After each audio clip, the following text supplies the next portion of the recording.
ako po yung taong napakayabang, selfish, tamad, super ma-pride, tapos ano pa ba, lahat ng masamang ugali na sa akin. Ako rin po yung taong kahit ako yung mali, isisingkin ko pa rin na sa dulo ako na yung tama. Dahil dun sa ugali ko po, nilalayuan ako ng mga tao. Ayaw nila sa akin, ayaw nila makipagkwentuhan sa akin. Kaya hindi ako magtataka nun kung bakit ang dami kong photos na mag-isa kasi ako nga lang dati.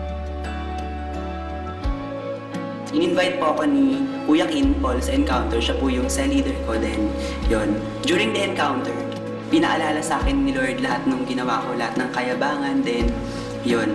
Na-realize ko na tong Dave na mayabang na to, I have the chance to change myself pala. Then yun, after ko mag-encounter, nagsimula na yung unti-unting pagbabago sa sarili ko. Dumami na yung friends ko ng paunti-unti. Nagkaroon ako ng cell group. Tapos, yung dating Dave na tamad sa bahay at walang ginawa kundi mag-aral, natuto ng gumawa ng household chores. Then yun, nagulat na lang ako nung sabihin ni Mami na si Dave, yung anak ko, sumisipag na. Hindi na ako nahihirapang makihalubilo sa ibang tao kasi that's the way the Lord changed me. Dati, takot akong unahin si Lord kasi baka bumaba yung grades ko. Pero nung inuna ko sa larga si Lord, na-realize ko na hindi pala, mali pala yung akala ko.